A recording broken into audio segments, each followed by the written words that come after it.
يا زهور الروض يا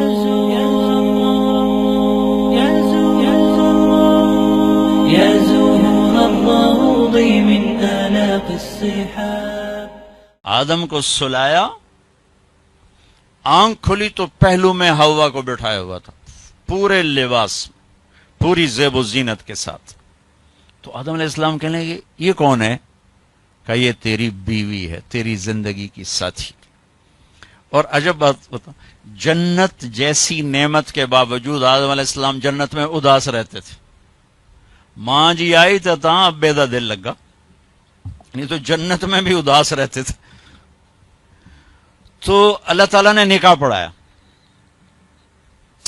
تو اللہ تعالیٰ نے کہا آدم بیگم کا مہر ادا کرو. تو یہ مہر پہلے دن سے ہے. مہر کیا چیز ہے؟ کسی کی بیٹی کی قیمت نہیں. وہ جو مالدار گھرانے کی بچی ہو یا کسی جھوپڑے کی بچی ہو، مہر کسی کی بیٹی کی قیمت نہیں ہوتا. تھوڑا رکھو یا ساری دنیا سونا بنا کے مہر بنا دو، ایک بال کی بھی قیمت نہیں.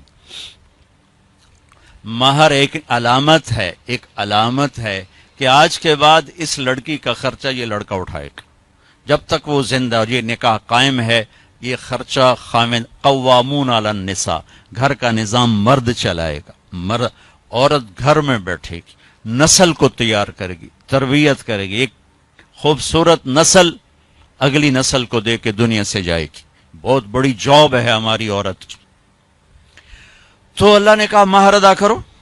کہا جی کیا ادا کروں؟ تو کتنا سونا چاندی تھا؟ تو اللہ تعالیٰ کہتا دا من سونا انہوں چاہ کے دے.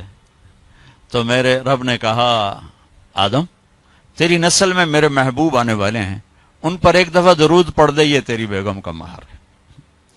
ابھی آپ کا تو تذکرہ ہی کوئی نہیں ہے سوائے اللہ کے، کسی کو نہیں پتا کہ میں کس کو بھیجنے والا ہوں اور کیا کرنے والا ہوں ان کے لیے. لیکن آدم علیہ السلام کو اشارہ کر دیا کہ تیری نسل میں میرا محبوب آئے گا، تو اس پہ ایک دفعہ درود پڑھ، یہ تیری بیگم کا مہر ہے. یہ انسانیت کا پہلا رشتہ ہے.